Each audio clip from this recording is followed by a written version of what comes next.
नमस्कार मंडळी. तर तांबडा पांढरा रस्सा आणि कोल्हापूर यांचं एक वेगळंच नातं आहे.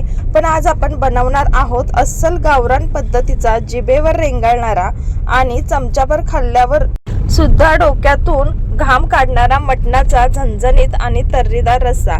रश्श्यावर आलेली ती लाल भडक तर्री आणि मटणाचा मऊ शिजलेला तुकडा बघूनच तोंडाला पाणी सुटलं ना. मग वाट कसली बघताय, चला थेट रेसिपीला सुरुवात करूया. पण त्याआधी तुम्ही आमच्या चॅनलवर नवीन असताल, चॅनल अजूनही सबस्क्राईब केलं नसेल तर पटकन आमचं आपलं स्वयंपाकघर आणि आपण या यूट्यूब चॅनलला सबस्क्राईब करा आणि तसंच बेल आयकॉनलाही क्लिक करा. चला मग लवकरच आता रेसिपीला आपण सुरुवात करूयात.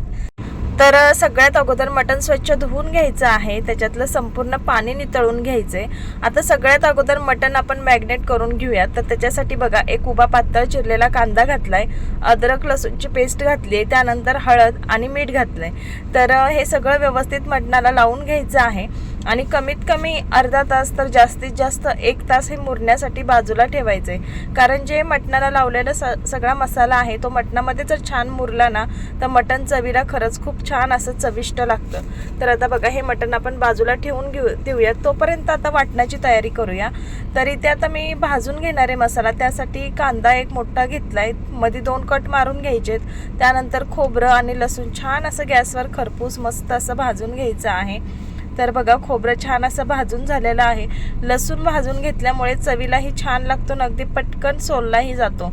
तर बघा, लसूण सुद्धा मी अखंड एक घेतलाय. त्यानंतर मी मटणाला देखील अद्रक लसूणची पेस्ट वापरली आहे. असं करून 2 काड्या लसणाच्या वापरायच्या.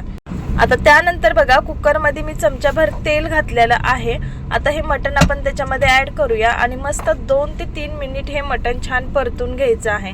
कारण मटणामधला जो लालपणा असतो ना तो पूर्णपणे असा मुरला गेला पाहिजे, तर ते मटण चवीला छान लागतं. नाहीतर तुम्ही लगेच त्याच्यामध्ये पाणी वगैरे ॲड करून कुकर लावला ना तर अजिबात रस्सासुद्धा छान लागत नाही आणि मटणाचीही चव जाते. तर सगळ्यात अगोदर मटण व्यवस्थित परतून घ्या, मग कुकरवर झाकण ठेवा आणि त्याच्यामध्ये पाणी घाला. आता पाणी गरम होईपर्यंत झाकण अजिबात काढायचं नाही आहे, कारण ताटातलं पाणी जसं जसं गरम होईल तसं तसं मटणाला देखील पाणी सुटतं आणि जो काही आपण मसाला लावलाय तो छान असा मटणामध्ये मुरला जातो. आता पाणी गरम झालंय बघा, मटणाला सुद्धा पाणी सुटलेलं. आता हे गरम पाणी मटणामध्ये ॲड करायचं आणि पुन्हा एकदा मटण छान असं पलटून घ्यायचं आहे. त्यानंतर आता कुकरला शिट्ट्या आपण काढायच्या आहेत. तर तुमचा कुकर किती शिट्ट्या घेतो त्याप्रमाणे तुम्ही 4-5 शिट्ट्या काढू शकता. तर मी ते 4 शिट्ट्या काढून घेते.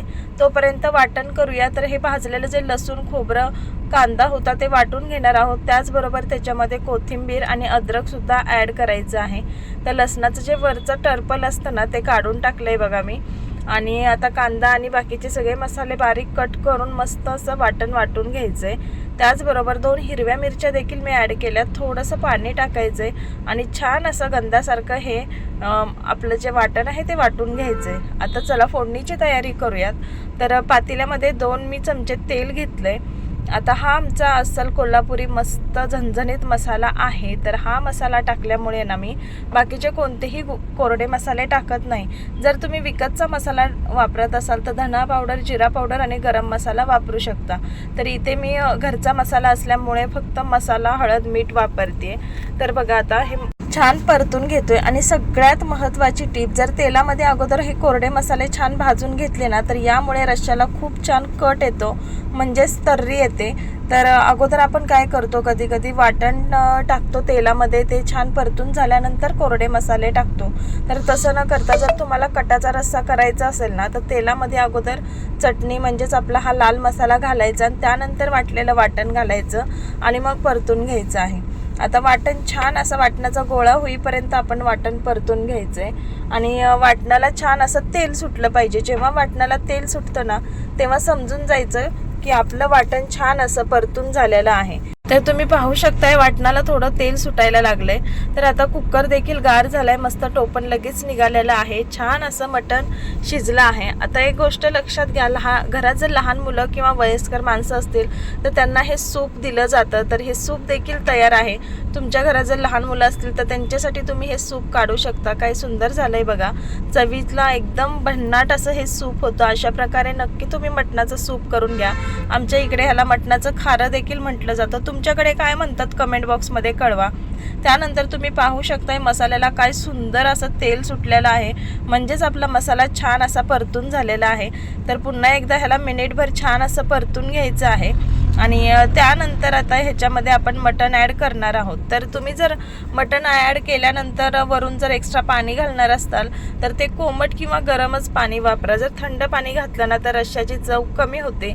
त्यामुळे शक्यतो ह्या ज्या लहान मोठ्या टिप्स असतात त्या जर व्यवस्थित फॉलो केल्या ना तर मस्त रस्सा असा तयार होतो। तर जे काही मसाल्याचं पाणी असेल ते सुद्धा तुम्ही ह्याच्यामध्ये ॲड करा। मस्त आता परत एकदा बघा मी हलवून घेते हे आणि तुम्ही आत्ताच पाहू शकताय उकळी यायच्या आधीच रश्श्याला काय सुंदर कट आलेला आहे, म्हणजेच तर्री आली आहे। तर आमच्या इकडे ना तर्रीला कट म्हणतात, तर तुमच्या इकडे काय म्हणतात ह्या कटाला नक्की कमेंट बॉक्समध्ये कळवा। तर बघा आता मस्त ह्या मटणाचा रस्सा खळखळून उकळून घ्यायचा आहे। अस्सल गावरान पद्धतीने मस्त हा आपला मटणाचा रस्सा दाखवलेला आहे आणि आता उकळी एक 4 ते 5 मिनटं हा रस्सा मोठ्या गॅसवर मस्त असा उकळून घ्यायचा आहे आणि एक नंबर रस्सा होतो। तर चला मग तुम्हाला हा व्हिडिओ कसा वाटला नक्की कमेंट करून कळवा।